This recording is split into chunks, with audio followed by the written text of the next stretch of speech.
He's not the loudest in the room. He doesn't bark orders, flex muscles, or need constant validation. And yet, everyone feels his presence. Why? Because real dominance isn't about noise. It's about influence without permission. Machiavelli understood this centuries ago. He warned that true power is never just force. It's psychological. It's invisible. It's the man who controls outcomes while looking like he's just observing. The most dominant people don't chase control. They create environments where control bends toward them, where loyalty, fear, admiration, and silence all work in their favor, and most never see it coming. Here's the disturbing part. The most powerful traits of dominant people aren't taught in schools. They're learned through watching, surviving, adapting. And if you're not aware of them, you've probably already been played by someone who is. If dark psychology, real-world power, and Machiavellian insight intrigue you, hit like, subscribe, and share this with someone who's tired of chasing dominance and ready to embody it, because what you're about to learn will change how you see influence forever. He walks into the room and says nothing, but people notice. They glance, they pause, some shrink, not because of what he does, but because of what he withholds. Silence, in the hands of most, was awkward, but in the hands of the truly dominant, it becomes a weapon, a gravitational field, a mirror that forces everyone else to reveal themselves. This is not a man who over-explains. He doesn't fill the air with noise or try to prove he belongs. He simply watches, calculates, and in doing so, controls the emotional temperature of the entire room. This is the aura of silence, and it's more powerful than any flex. Let's clear something up right away. Loudness isn't dominance. In fact, the louder someone is, the more they're compensating for something. Neediness, insecurity, lack of control. But silence? Silence requires internal solidity. It says, I don't need to be seen to be felt. I don't chase approval. I observe its patterns. Psychologically, silence creates tension. Why? Because the human brain is wired to close gaps. When someone doesn't speak, we fill in the blanks. We project authority, danger, mystery, depth. It's not about what he's thinking, it's about the fact that you don't know. And in that space of unknowing, and he becomes the center of attention without lifting a finger. Machiavelli understood this deeply. He wrote in The Prince, "It is much safer to be feared than loved if one must choose." But fear doesn't always come from threats. It often comes from uncertainty, from a lack of access, from the inability to predict or interpret someone's emotional state. And this is where silence becomes dominance. Because when you withhold words, people start to reveal theirs. They ramble, they over-explain, they try to impress, they expose their psychology, and all the while you say, nothing, you're just collecting data. A study published in the Journal of Experimental Social Psychology found that people perceive individuals who speak less during negotiations as more powerful. Why? Because silence suggests internal certainty, the ability to pause without panic, to observe without needing immediate validation. Dominant people understand this instinctively. In an argument, they don't rush to interrupt. They let the other person talk, exposing every flaw in their thinking.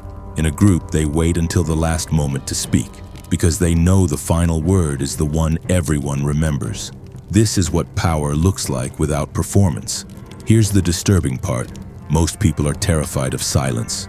They associate it with rejection, with awkwardness, with social failure. So they fill it, constantly, with words, with jokes, with needless clarification. But every time you fill a silence, you reveal a need, and every need is a lever. Truly dominant people don't offer levers. They offer presence. They let you wonder, let you work, let you squirm, not out of malice, but because they don't feel the need to rescue you from your own discomfort. Let's bring this into the real world. Think of the CEO who walks into a boardroom and waits 10 seconds before speaking. Those 10 seconds? Excruciating. Everyone leans in. Everyone's heart rate goes up. Why? Because they're not sure what's coming. Because his silence creates psychological weight.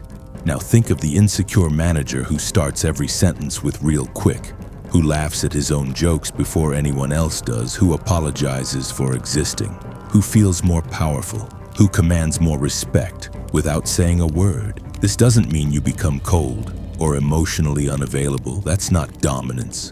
That's disconnection. True dominance is self-contained. It doesn't need to overpower, it invites people to react. Because when you move less, others move around you. That's the power of psychological stillness. So how do you cultivate the aura of silence? Start with pausing before you speak. Even just 2 seconds. Let your thoughts form before your words escape. Second, embrace tension. Don't rush to smooth over every awkward silence. Let it burn a little. Let the other person sit in it. Third, speak less but say more. Use precise language. Drop unnecessary fillers. When you speak, make people feel like you've been thinking for hours. Lastly, observe everything, not just words but body language. In a room full of talkers, the silent one becomes the most psychologically dangerous because he's the only one who knows what's actually happening. In Machiavellian terms, dominance isn't about domination. It's about influence through psychological contrast. If everyone else is loud, you go still. If they escalate emotionally, you stay calm. If they rush to be heard, you wait and become the one everyone listens to. Because people don't remember the person who said the most. They remember the one who changed the temperature of the room just by being in it. We're told that empathy is soft, feminine, that it belongs in therapy rooms, not war rooms. That power comes from detachment, not connection. But Machiavelli saw it differently. He understood that true dominance doesn't come from being emotionless. It comes from controlling emotion, especially when it isn't yours. This is the dark art of strategic empathy, not the kind that heals, but the kind that reveals. It's the ability to step inside someone's mind, not to comfort them, but to map their vulnerabilities. Because once you understand someone's fears, longings, and shame triggers, you don't have to overpower them. You can simply guide their choices without them ever knowing. This isn't about manipulation in the cartoonish sense. It's about psychological awareness. Ask yourself, have you ever shared a fear with someone and then realized weeks later they were using that fear against you? Not directly, not cruelly, but subtly, systematically. They gave you just enough comfort to keep you open and just enough pressure to keep you compliant. That's strategic empathy. And in the hands of dominant individuals, it's devastatingly effective. Here's the trap most people fall into. They confuse empathy with emotional identification. They think feeling someone's pain means you have to carry it. But dominant people don't carry it. They study it. They don't flinch at your tears or react to your anger. They catalog what triggers you and what soothes you, and they store it quietly for later. There's a psychological principle at play here. The more someone feels understood, the more likely they are to surrender trust. It's not about liking someone. It's about feeling seen. And once someone feels seen, their defenses drop, their logic weakens, their loyalty shifts. This is why cult leaders, CEOs, pickup artists, and therapists all use empathy, not just to connect, but to influence behavior. Because influence doesn't begin with force. It begins with mirroring. A study in the Journal of Nonverbal Behavior found that when someone mirrors our body language subtly, we rate them as more trustworthy, likable, and intelligent. Now imagine applying that emotionally. What happens when someone mirrors not just your posture, but your pain, your worldview, your personal language of self-doubt? You start to believe, they get me, they're safe, they're right, and suddenly, your need for belonging overrides your critical thinking. That's not emotional support, that's emotional leverage. Let's make it real. Think of the woman who always knows just when to say, I know how hard that must have been for you. She's warm, she listens, she remembers details about your past. She even seems to share your values. But over time, you start compromising, just a little. You start giving more than you meant to. You start avoiding confrontation because she's been through a lot. Until one day you realize you've been managed, not with threats, but with understanding. Machiavellian empathy is never random. It's calculated emotional positioning. The dominant person doesn't always show warmth, but when they do, it's surgical. They know when to express softness, to soften you. They know when to echo your pain, to deepen attachment. They know when to pause, tilt their head, and say, I understand what you mean. Because those 6 words can create more loyalty than 1,000 logical arguments. And once you feel loyalty, you stop questioning power. But strategic empathy doesn't only work interpersonally, it works socially. Political leaders use it constantly. They study what people fear, they identify collective insecurities, then they speak directly into those fears while presenting themselves as the solution. It's not deception, it's psychological framing. It's not what they're saying, it's the fact that they make you feel like they already understand you. And once someone believes you understand them, they'll follow you, even into chaos. So how do you develop this? How do you wield empathy without becoming emotionally entangled? It starts with listening with detachment, not coldness, but awareness. Pay attention to patterns. What do they repeat? What do they avoid? Where does their tone change when they speak? Second, learn to echo, not absorb. You don't need to feel what they feel to understand it. You need to recognize what their emotion is trying to accomplish. Is it a plea for reassurance? A test of power? A bid for connection? Third, ask questions they're not ready to answer, and then don't answer for them. Let them hang in that space. That's where truth leaks out. And finally, never give more empathy than the situation requires. Because over-empathy is not kindness. It's self-abandonment disguised as virtue. Machiavelli never advocated cruelty. He advocated clarity. And in a world full of emotional reactivity, the person who stays psychologically attuned without being psychologically hijacked wins. Because while others are busy reacting to stories, the dominant person is shaping narratives. And once you shape someone's narrative, you shape their behavior, not with force, but with understanding. This is the secret they won't teach you in school. The most dangerous person in any room is the one who listens closely, feels nothing, and remembers everything. Everyone wants to seem in control until the fire starts. Suddenly the voice gets higher, the excuses get louder, and the mask slips. But there's always one person, one unsettling presence in the corner who doesn't flinch. They don't scramble, they don't argue, they just watch and think. They're not ignoring the chaos, they're mastering it from the inside out. This is the calm in chaos, and it's not just a personality trait, it's a psychological weapon. Most people think dominance is something you impose on others, but real dominance often comes down to one thing: nervous system regulation. Let me explain. In high-stress situations, the average person's brain floods with cortisol. Fight, flight, or freeze takes over. Logic shuts down. Impulse takes the wheel. But a truly dominant person?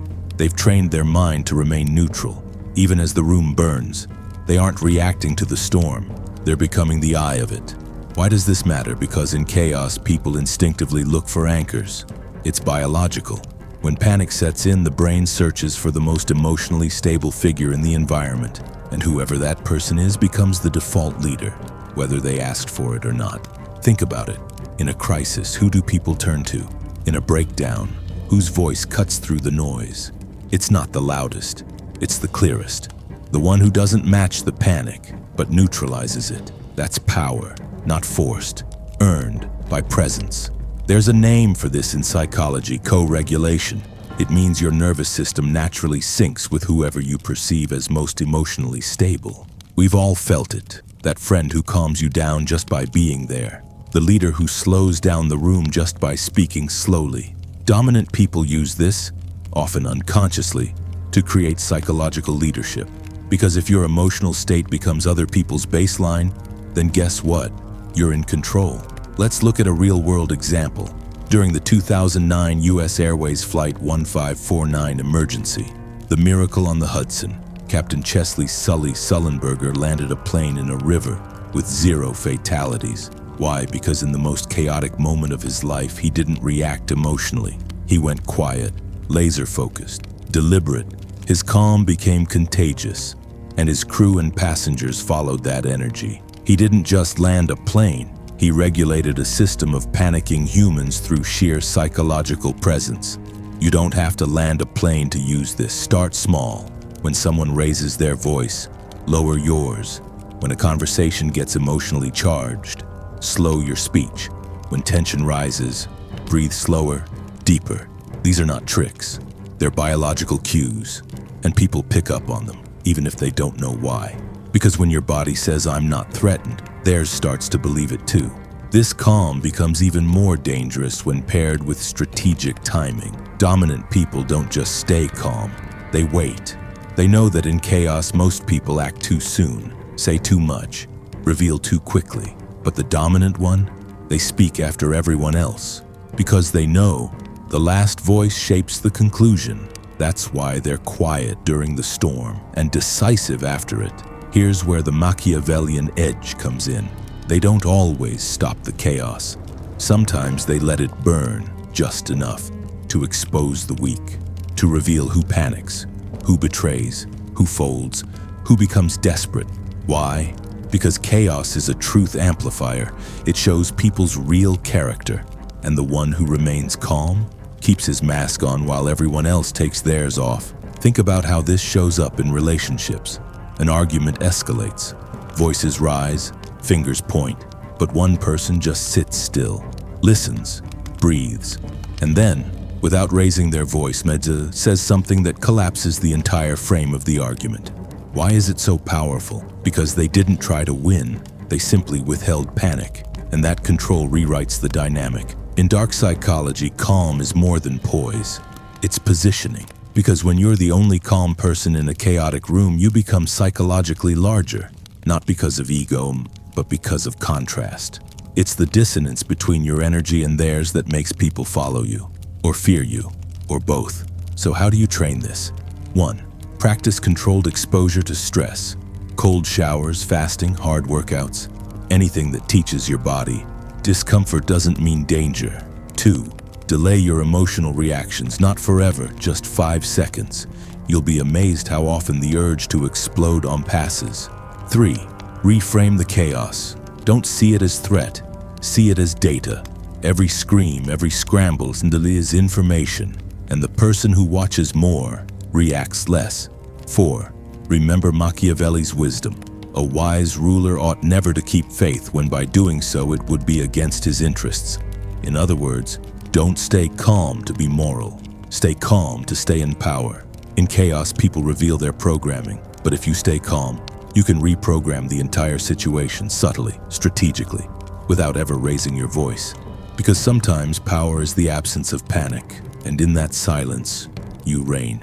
It's subtle, almost unnoticeable. You can't explain why, but something about him stops you from interrupting, from overstepping, from treating him like everyone else. He hasn't raised his voice. He hasn't made threats. He hasn't said, "Don't cross me," and yet, you don't. This is the invisible boundary, a psychological force field created not through aggression, but through presence, principle, and polarity. You can feel it, but you can't quite name it, and that's exactly what makes it so powerful. Most people live in reaction mode. They try to set boundaries through explanation, or begging, or apologetic limits. I don't like when you do that. Please don't treat me this way. I need you to respect me. Dominant individuals don't do that. They don't ask for respect. They embody it and let you feel the consequences if you don't. Their boundaries aren't spoken. They're implied, rooted in an unshakable self-concept that says, I know exactly who I am and what I allow. Cross it once, you might not hear a word, but something in their energy withdraws, detached, unapologetic, and suddenly you realize you're on the outside of something you didn't even know you were inside. This is what makes the boundary invisible, but inescapable. It's not a line they draw in the sand. It's a frame they carry into every room. And this frame says, I don't fear loss because I don't tolerate disrespect. You can be close, but not closer than I allow. It's the opposite of neediness. It's emotional sovereignty. A study published in Personality and Social Psychology Bulletin found that people unconsciously mirror the emotional posture of those they perceive as confident and consistent. That means, if your internal state is grounded and unapologetic, others will calibrate themselves around it. That's not control through dominance. That's control through self-regulation. People push boundaries when they sense they can, but when they sense there's nothing to push, when they feel that subtle refusal to overextend, overexplain, or overreact, they don't test. Not because they're afraid, but because something in them already knows the answer. Let's go deeper. What creates this invisible boundary? It begins with emotional containment. Dominant people do not leak emotion. They don't gush trust. They don't overshare. They don't weaponize vulnerability. That doesn't mean they're cold. It means their emotional world is earned access, not public domain. You don't get to know them just because you exist. You get to know them because they've observed you first. This naturally creates distance. Not rude, not aloof, but measured. And in that distance, people feel both intrigued and a little bit unsafe. Not because the dominant person is dangerous, but because they don't need you to feel safe themselves. The invisible boundary is also physical. Watch how they hold their space. They don't fidget. They don't shrink. They don't laugh too hard to make others comfortable. Instead, they own space. Not loudly, but confidently. They take up exactly as much room as they believe they deserve, which is never less than anyone else. And here's the twist. People sense that. Studies in embodied cognition show that posture and stillness dramatically influence perception of status and influence. Dominant people don't just command space. They transmit the belief that their space isn't negotiable. So when someone steps too close, or speaks too casually, or tests a personal line, the boundary responds without words. A shift in body language, a pause, a subtle lean back. No drama, just withdrawal. And that withdrawal, it stings. Because it says, you're now in a different category, and I didn't even have to say it. Machiavelli understood this. He wrote, men must either be caressed or annihilated. They owe little to those who injure them slightly. Translation? Vagueness invites violation. So the dominant individual doesn't warn, they calibrate. If you cross the line, you may not get a lecture. You'll just feel access removed, not punished, not scolded, just dismissed. That's the cruelest part. You don't get the emotional reaction you wanted. You get silence, distance, irrelevance. And that hurts more than yelling ever could. So how do you create your own invisible boundary? It starts with self-respect so solid it doesn't need expression. Stop telling people how to treat you. Start showing them what happens when they don't. A few principles. 1. Pause before agreeing to anything, even small things. Train people to expect deliberate decisions, not emotional appeasement. 2. Don't over-explain your no. You're not a courtroom. A simple boundary is more powerful than a defensive essay. 3. Watch for subtle tests. Someone interrupts constantly, smiles too wide when mocking you. Dismantle the pattern with stillness, not escalation. People notice what you don't laugh at. 4. Treat access to you like currency. Reward consistency, not charm. Loyalty, not flattery. Depth, not loudness. Because the more expensive your presence feels, the less people risk devaluing it. In the end, the invisible boundary isn't a rule book. It's a reality you create by existing differently. It says, I'm not here to be liked. I'm here to live in alignment. You can approach, but not assume. If you cross the line, I won't argue. I'll just disappear from the version of me you had access to. And the best part, you don't have to explain any of it. They'll feel it. There's a moment, subtle, eerie, when someone realizes, I don't know if I'm being understood, Sarto, or studied, because you haven't said much. You've just listened, carefully, calmly, unblinking, and in that stillness they start revealing everything. Not because you asked, but because you mirrored. This is the Machiavellian mirror, a psychological strategy so powerful it can bend perception itself, not by deception, but by precision. At its core, the Machiavellian mirror isn't about imitation. It's about reflecting the version of themselves they want to believe in. You don't show them you. You show them, but shinier, deeper, slightly more profound than they've ever seen themselves before. And they fall for it. Not because you lied, but because you withheld just enough to let them fill in the gaps. Let's pause here. Why is this so effective? Because people don't fall in love with others. They fall in love with the version of themselves they feel around others. You don't crave someone because they're impressive. You crave them because you feel impressive in their presence. And a Machiavellian understands this. If you can become the mirror of someone's ideal self, they'll hand you their loyalty without ever realizing it. Consider the chameleon effect, a psychological phenomenon where people unconsciously mimic the behavior, tone, and expressions of those they admire or want rapport with. But the Machiavellian doesn't mimic to connect. They mimic to influence. They study your speech, your beliefs, your insecurities, and then they calibrate. They speak just like you. They pause where you pause. They echo your phrases, and not word for word, but emotionally. And suddenly you feel this strange familiarity. They get me. We think alike. They see something in me others don't. But what you don't realize is you're not looking at them. You're looking at yourself. It's how cult leaders seduce followers, how con artists disarm targets, how master manipulators make you feel chosen. They don't come at you with logic. They wrap themselves in your worldview until you stop questioning their intention and start defending their existence. Because how can you doubt someone who feels like your emotional reflection? Now here's the twist. This isn't always malicious. Some use this mirror for influence, not exploitation. But that's where it gets dangerous. Because when used without morality, it becomes a weaponized form of empathy. You won't even know you're under its spell, and because it never feels like manipulation, it feels like connection. And that's the trap. Machiavelli warned, men are so simple and so obedient to present necessities that he who deceives will always find someone who will let himself be deceived. He wasn't promoting cruelty. He was revealing human blindness. We want to be mirrored. We want to be understood. And we'll sacrifice logic, boundaries, and suspicion to stay in that illusion. This is why the mirror works. Not because it's magical, but because you're already desperate to see something beautiful in it. So how do dominant personalities use this? 1. They observe before they speak. They let you reveal your emotional architecture, your wounds, desires, biases. Then they construct a reflection that fits you perfectly. 2. They never over-disclose. The more you speak, the more you trust. But the less they speak, the more you assume. And assumptions are where influence hides. 3. They play the contrast game. They show just enough difference to intrigue you, but not enough to alienate. Just enough depth to make you curious, but not enough to feel threatened. And in that delicate balance, they remain one step ahead. Not by outpowering you, but by outmirroring you. Let's make it more real. Have you ever dated someone who seemed perfect for you? Who liked what you liked? Who understood your past? Who always got your moods?